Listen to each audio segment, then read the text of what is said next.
Hey guys, welcome to government jobs Gyan YouTube channel. Guys, आज की इस वीडियो में हम बात करेंगे CUET UG 2026 के notification online form apply process के बारे में।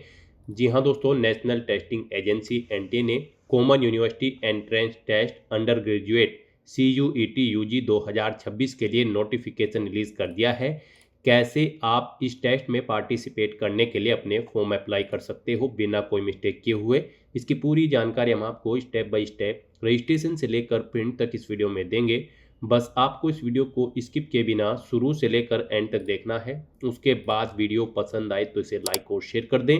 चैनल पर नए हो तो इसे सब्सक्राइब कर लें। साथ ही साथ आपको यहाँ पर फॉर्म अप्लाई करते हुए जो जो भी प्रॉब्लम फेस हो रही है, उन सभी का हल आपको इस वीडियो में मिल जाएगा। कैसे यहाँ पर आपको अपने सब्जेक्ट सिलेक्ट करने हैं, कितने सब्जेक्ट के लिए आपको कितना फीस चार्ज यहाँ पर देना है, कैसे आपको अपनी क्वालिफिकेशन की डिटेल प्रोवाइड करनी है, लाइव फोटो आपको अपना कैसे कैप्चर करना है, सिग्नेचर आपको अपने कैसे अपलोड करने हैं, डॉक्यूमेंट आपको अपने कैसे अपलोड करने हैं, कौन सा डॉक्यूमेंट, सिग्नेचर और फोटो आपको कितने केबी में और किस फॉर्मेट में आपको अपलोड करना है, फीस पेमेंट आप कैसे करोगे, और यहाँ पर फॉर्म अप्लाई करते हुए कौन सी वो कॉमन मिस्टेक है जिसे करने से आपका फॉर्म रिजेक्ट हो सकता है। इन सब चीज़ों की पूरी जानकारी के लिए बने रहिए इस वीडियो में एंड तक हमारे साथ। इस वीडियो को एंड तक देखने पर ही आपके सभी सवाल और डाउट्स क्लियर होंगे। तो बिना कोई वक्त गंवाए चलिए शुरू करते हैं। आपको इस वीडियो के डिस्क्रिप्शन बॉक्स में हमारी वेबसाइट IND-sarkari-naukri.in के इस पेज का लिंक मिल जाएगा। यहाँ पर आपको इस टेस्ट के रिगार्डिंग सभी डिटेल्स प्रोवाइड कर दी गई है। नेशनल टेस्टिंग एजेंसी NTA ने common university entrance test CUET UG 2026 के लिए नोटिफिकेशन रिलीज कर दिया है। आप 3 जनवरी 2026 से 30 जनवरी 2026 तक अपने फॉर्म अप्लाई कर सकते हो। 31 जनवरी 2026 फीस पेमेंट के लिए लास्ट डेट है। फॉर्म में करेक्शन आप 2 से 4 फरवरी 2026 के बीच में कर सकते हो। एग्जाम आपका 11 से 31 मई 2026 के बीच में कंडक्ट होगा। 12वीं पास कैंडिडेट या फिर जो कैंडिडेट इस साल 12वीं में अपेयर्ड हैं, एलिजिबल हैं, अप्लाई कर सकते हैं। आयु सीमा यहाँ पर कोई नहीं रखी गई है, किसी भी आयु सीमा वाले कैंडिडेट अप्लाई कर सकते हैं। यहाँ पर एप्लीकेशन फीस की अगर बात करें तो 3 सब्जेक्ट के लिए आपकी फीस जनरल कैटेगरी के लिए रहेगी 1000, EWS OBC के लिए रहेगी 900, SC ST PH के लिए रहेगी 800, और अगर आप सेंटर चाहते हैं आउटसाइड ऑफ इंडिया तो आपको 4500 रुपये यहाँ पर फीस देनी होगी। और यहाँ पर अगर 3 सब्जेक्ट के अलावा आप और 2 सब्जेक्ट के लिए अप्लाई करते हैं, आप फिर आपके लिए यहाँ पर प्रत्येक सब्जेक्ट के लिए, यानी कि अगर आप 4 या के लिए अप्लाई करते हैं तो फिर आपको एक सब्जेक्ट के लिए 400 रुपये फीस देनी होगी जनरल कैटेगरी कैंडिडेट को। EWS OBC को 375, SC ST PH को 350, और आउटसाइड ऑफ इंडिया सेंटर्स अगर चाहते हैं तो 1800 रुपये यहाँ पर आपको ईच सब्जेक्ट के लिए फीस देनी होगी। एडिशनल सब्जेक्ट चार्ज यहाँ पर आपके इस तरह से रहेंगे। फीस का अमाउंट आप ऑनलाइन मोड से जमा करा सकते हो। सिलेक्शन आपका यहाँ पर एंट्रेंस एग्जाम के परफॉर्मेंस के आधार पर होगा। आप ऑल इंडिया से ऑनलाइन मोड में अप्लाई कर सकते हो। उसके लिए आपको इस पेज को नीचे स्क्रॉल डाउन करना है, इंपॉर्टेंट लिंक सेक्शन में आना है, ऑफिशियल नोटिफिकेशन PDF लिंक पर क्लिक करके इस टेस्ट के नोटिफिकेशन या इन्फॉर्मेशन ब्राउजर को ओपन कर लेना है और इसमें से आपको पूरी डिटेल रीड कर लेनी है। यहाँ पर आपको सभी डिटेल्स प्रोवाइड कर दी गई है, जैसे कि क्या टेस्ट का नाम है, कब से कब तक आप अप्लाई कर सकते हो, कैसे अप्लाई कर सकते हो, क्या आपका एलिजिबिलिटी क्राइटेरिया होना चाहिए। पूरी जानकारी आपको इस इन्फॉर्मेशन ब्राउजर में प्रोवाइड कर दी गई है। आपको सभी डिटेल्स यहाँ से रीड करनी है, उसके बाद अपने फॉर्म अप्लाई कर लेने हैं। फॉर्म अप्लाई करने के लिए भी आपको हमारी वेबसाइट के इसी पेज पर ही अप्लाई ऑनलाइन का लिंक दिया गया है। जैसे ही आप इस लिंक पर क्लिक करेंगे आपके सामने NTA का ये पोर्टल ओपन होगा। गाइस, यहाँ पर अगर आपने पहले से रजिस्ट्रेशन कर रखा है तो आपको यहाँ पर लॉगिन के इस सेक्शन में आना है और यहाँ पर आपको लॉगिन की स्टेप पर क्लिक करना है। फिर आपके सामने यहाँ पर कुछ इस तरह से इंटरफेस ओपन होगा।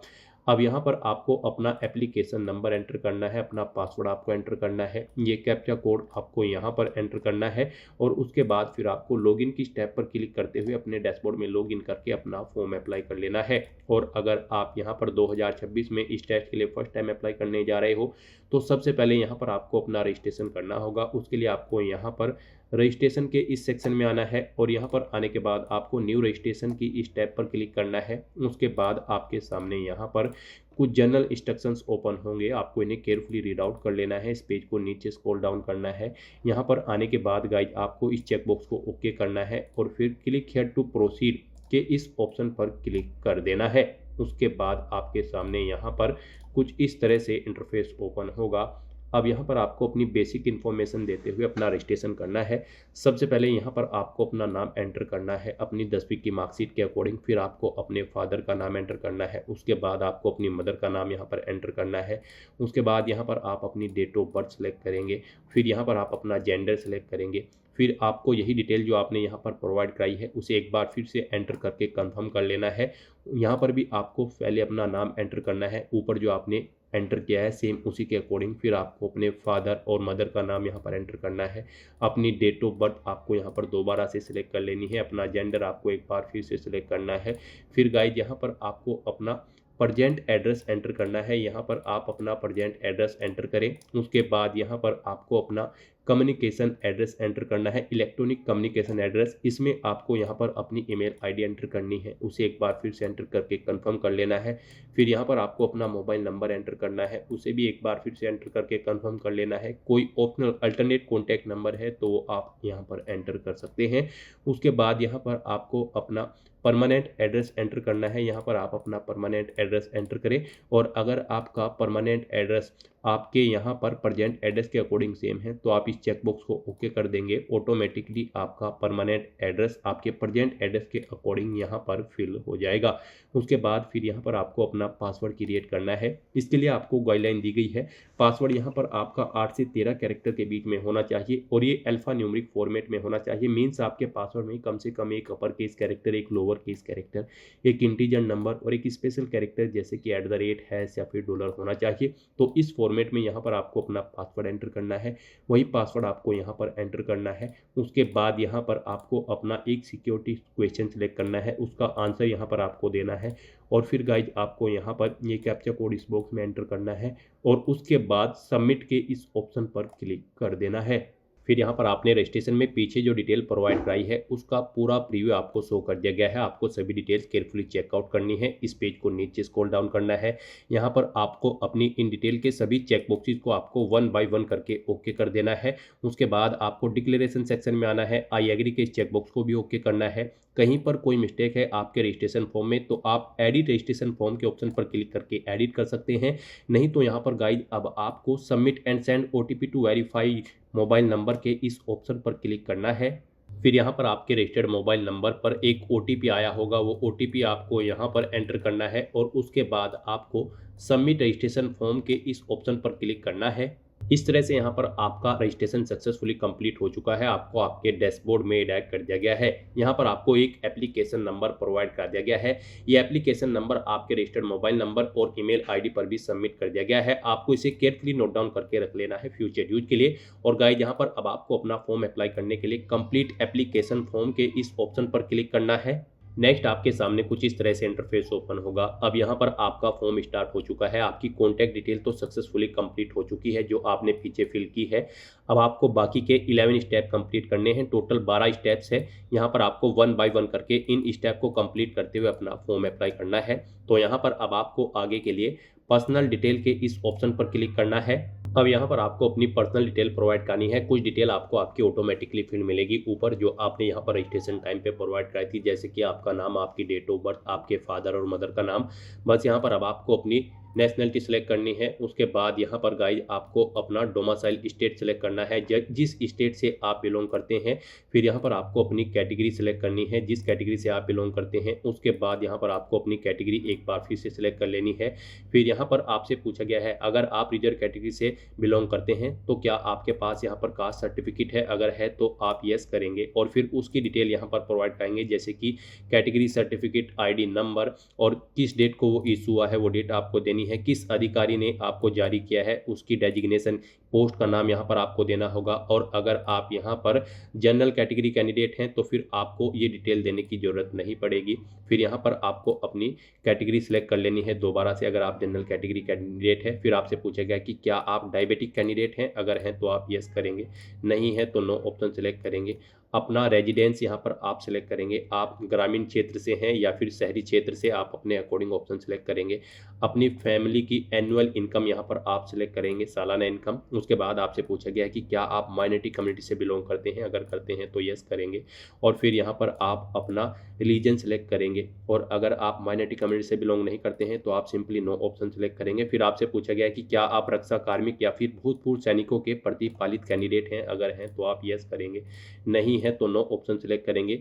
एनसीसी कोटा से हैं तो आप यस करेंगे, नहीं तो नो ऑप्शन सेलेक्ट करेंगे। स्पोर्ट कोटा से हैं तो यस करेंगे, नहीं तो नो ऑप्शन सेलेक्ट करेंगे। फिर उसके बाद गाइज आपको ये कैप्चा कोड यहाँ पर एंटर करना है और उसके बाद सेव एंड नेक्स्ट के इस ऑप्शन पर क्लिक करना है। फिर यहाँ पर आपसे पूछा गया है कि क्या आप पीडब्ल्यूडी या फिर पीडब्ल्यूबीडी कैंडिडेट हैं, अगर हैं तो आप यस ऑप्शन सेलेक्ट करेंगे, उसकी डिटेल प्रोवाइड कराएंगे, नहीं है तो नो ऑप्शन सेलेक्ट करेंगे। उसके बाद गाइज आप ये कैप्चा कोड यहाँ पर एंटर करेंगे और फिर सबमिट एंड नेक्स्ट के इस ऑप्शन पर क्लिक कर देंगे। नेक्स्ट यहाँ पर आपको अपनी आइडेंटिटी की डिटेल प्रोवाइड करनी है। यहाँ पर आपके पास मल्टीपल ऑप्शन है, आप आधार, डिजी लॉकर या फिर पासपोर्ट या फिर पैन कार्ड के थ्रू अपनी आइडेंटिटी की डिटेल प्रोवाइड कर सकते हैं। यहाँ पर आप अगर आधार ऑप्शन सेलेक्ट करते हैं, ये आपके लिए बेस्ट रहेगा। आप फिर इस रेडियो बटन को ओके करें कि क्या आप अपनी स्वेच्छा से अपना आधार नंबर साझा करने के लिए सहमत हैं। उसके बाद गाइज यहाँ पर आप अपना आधार नंबर एंटर करें, उसे एक बार फिर से एंटर करके कन्फर्म कर लें और फिर आप ये कैप्चा कोड यहाँ पर एंटर करें और उसके बाद सबमिट के इस ऑप्शन पर क्लिक कर दें। तो इस तरह से आप अपनी चॉइस के अकॉर्डिंग किसी भी ऑप्शन का यूज करते हुए यहाँ पर अपनी आइडेंटिटी की डिटेल प्रोवाइड कर सकते हैं। फिर यहाँ पर आपसे पूछा गया है कि क्या आपके पास अपार आईडी है, अगर है तो यस करें और उसकी डिटेल दें, नहीं है तो नो ऑप्शन सेलेक्ट करें और उसके बाद फिर गाइड आप यहाँ पर सबमिट के इस ऑप्शन पर क्लिक कर दें। नेक्स्ट यहाँ पर आपको अपने टेस्ट पेपर सेलेक्ट करने हैं और एग्जामिनेशन सेंटर सेलेक्ट करने हैं। आप यहाँ पर मैक्सिमम 5 टेस्ट पेपर सेलेक्ट कर सकते हैं। 3 टेस्ट पेपर के लिए सेम फीस रहेगी और 3 के बाद अगर आप कोई और टेस्ट पेपर सेलेक्ट करते हैं, यानी कि एक और सब्जेक्ट सेलेक्ट करते हैं या फिर 2 सब्जेक्ट सेलेक्ट करते हैं, तो उनके लिए आपको यहाँ पर एडिशनल फीस चार्ज देना होगा।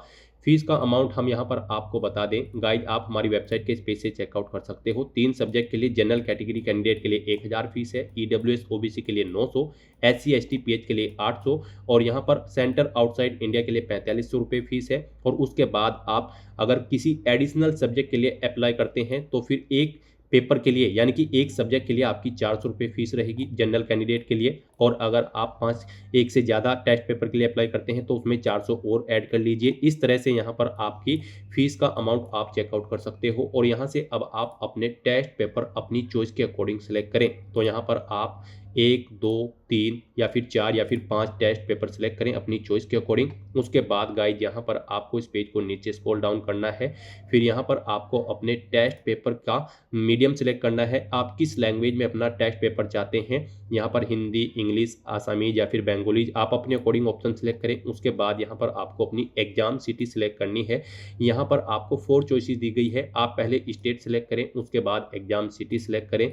इस तरह से यहाँ पर आपको 1 बाय 1 करके 4 एग्जाम सिटी अपनी सेलेक्ट कर लेनी है।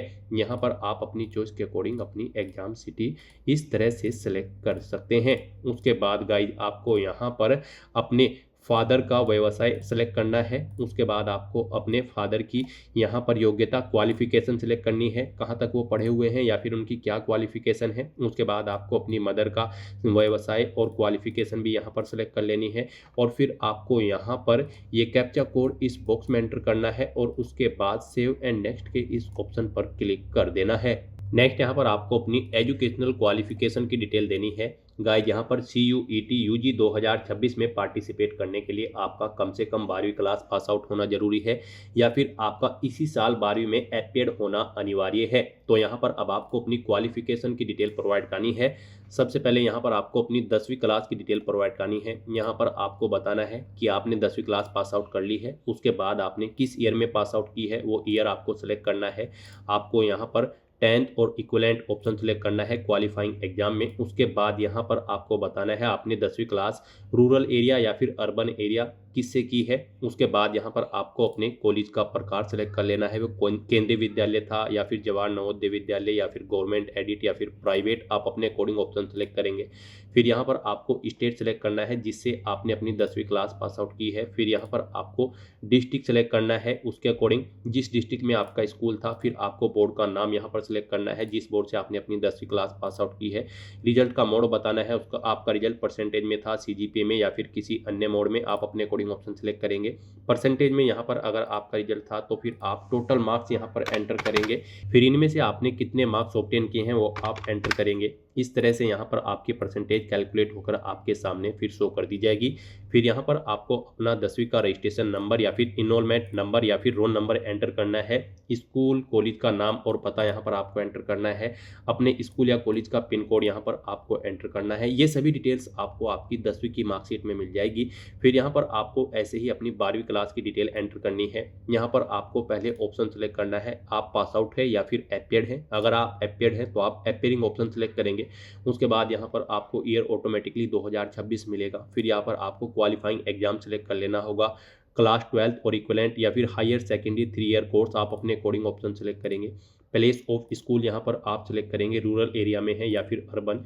फिर यहाँ पर आपको स्कूल या कॉलेज का टाइप सेलेक्ट कर लेना है, वो केंद्रीय विद्यालय है, जवाहर नवोदय है या फिर गवर्नमेंट एडिड है। यहाँ पर क्वालिफाइंग एग्जामिनेशन स्टेट आपको सेलेक्ट करना है, डिस्ट्रिक्ट सेलेक्ट कर लेना है, बोर्ड का नाम सेलेक्ट करना है जिस बोर्ड से आप 12वीं क्लास कर रहे हैं। फिर आपको यहाँ पर स्कूल कॉलेज का नाम और पता देना है, स्कूल कॉलेज का पिन कोड यहाँ पर आपको अपने एंटर करना है।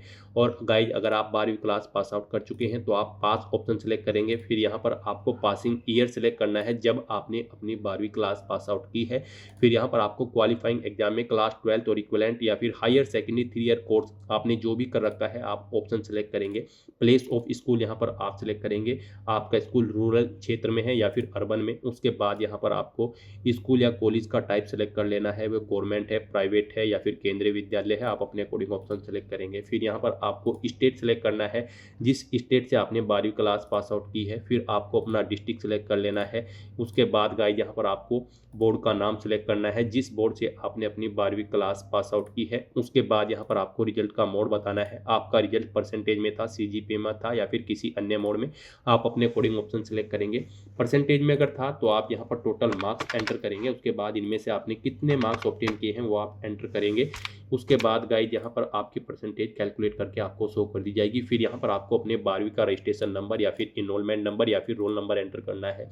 अपने स्कूल या कॉलेज का नाम और पता यहाँ पर आपको एंटर करना है, अपने स्कूल या कॉलेज का पिन कोड यहाँ पर आपको एंटर करना है। ये सभी डिटेल्स आपको आपकी 10वीं और 12वीं की जो मार्कशीट या फिर सर्टिफिकेट्स हैं उनमें मिल जाएगी। उनमें से आपको यहाँ पर केयरफुली इन्हें 1 बाय 1 करके फिल करना है। उसके बाद गाइज आपको ये कैप्चा कोड यहाँ पर एंटर करना है और फिर सेव एंड नेक्स्ट के इस ऑप्शन पर क्लिक कर देना है। इस तरह से यहाँ पर आपको अपनी एजुकेशनल क्वालिफिकेशन की डिटेल प्रोवाइड करनी है। फिर यहाँ पर आपसे पूछा गया कि क्या आप यहाँ पर जुड़वा भाई बहन हैं और आप दोनों CUET UG 2026 में अप्लाई कर रहे हैं। अगर कर रहे हैं तो यस ऑप्शन सेलेक्ट करें। फिर यहाँ पर आप अपने जुड़वा भाई या बहन का 10वीं क्लास का रोल नंबर एंटर करें, उसका नाम यहाँ पर आप एंटर करें। नहीं कर रहे हैं आप अप्लाई, आप जुड़वा भाई बहन नहीं है तो आप नो ऑप्शन सेलेक्ट करेंगे। उसके बाद गाइज आप ये कैप्चा कोड यहाँ पर एंटर करेंगे और फिर सेव एंड नेक्स्ट के इस ऑप्शन पर क्लिक कर देंगे। नेक्स्ट यहाँ पर आपको अपनी इमरजेंसी कॉन्टैक्ट डिटेल प्रोवाइड करनी है। यहाँ पर आप अपने पेरेंट्स या फिर गार्जियन का मोबाइल नंबर या फिर ईमेल एड्रेस एंटर कर सकते हैं। यहाँ पर आप पहले कंट्री कोड सेलेक्ट करें, उसके बाद अपने पेरेंट्स या फिर गार्जियन का मोबाइल नंबर एंटर करें, उनकी ईमेल आईडी यहाँ पर आप एंटर करें और उसके बाद गाइड आप ये कैप्चा कोड यहाँ पर एंटर करें और फिर गेट OTP के इस ऑप्शन पर क्लिक कर दें। फिर यहाँ पर आपने जो अपने पेरेंट्स या गार्जियन के इमरजेंसी कॉन्टैक्ट नंबर और ईमेल आईडी प्रोवाइड कराई है उन पर एक OTP गया होगा, वो OTP आपको यहाँ पर एंटर करने हैं और उसके बाद आपको यहाँ पर वेरीफाई एंड नेक्स्ट के इस ऑप्शन पर क्लिक कर देना है। नेक्स्ट यहाँ पर आपको अपना लाइव फोटो कैप्चर करना है। गाइज अपने वेब कैमरा या फिर मोबाइल फ़ोन के थ्रू आप अपना फ़ोटो कैप्चर कर सकते हैं। फ़ोटो कैप्चर करते समय आपको कुछ चीज़ों का ध्यान रखना है। यहाँ पर जब आप अपना फ़ोटो कैप्चर करेंगे तो उसमें आपका 80% चेहरा दिखाई देना चाहिए और फोटो यहाँ पर आपको कानों सहित बिना मास्क के कैप्चर करना है। यहाँ पर आपको अपना फोटो कैप्चर करने के लिए गाइज कैप्चर फोटोग्राफ के इस ऑप्शन पर क्लिक करना है और उसके बाद अपलोड फोटोग्राफ के इस ऑप्शन पर क्लिक करते हुए अपना फोटो कैप्चर कर लेना है। यहाँ पर फोटो कैप्चर करते समय आप जिस स्थान पर अपना फोटो कैप्चर करेंगे वहाँ पर प्रॉपर वे में लाइट होनी चाहिए, सिंपल प्लेन बैकग्राउंड आपका होना चाहिए। इस तरह से यहाँ पर आप अपना वेब कैमरा के थ्रू फोटो कैप्चर कर सकते हैं और अगर आपके पास वेब कैमरा नहीं है तो आप अपने मोबाइल फ़ोन के थ्रू भी अपना लाइव फोटो यहाँ पर कैप्चर कर सकते हैं। उसके लिए गाइज आपको ये QR कोड अपने अब मोबाइल फ़ोन से स्कैन करना है। जो आपके फ़ोन में QR कोड रीडर ऐप होगा उसके थ्रू आप इसे स्कैन करें और फिर वहां पर लिंक पर क्लिक करते हुए आप अपना लाइव फोटो कैप्चर कर दें। इसी तरह से आपको कैप्चर फोटोग्राफ और अपलोड फोटोग्राफ के ऑप्शन पर क्लिक करते हुए यहाँ पर अपना फोटो कैप्चर कर लेना है।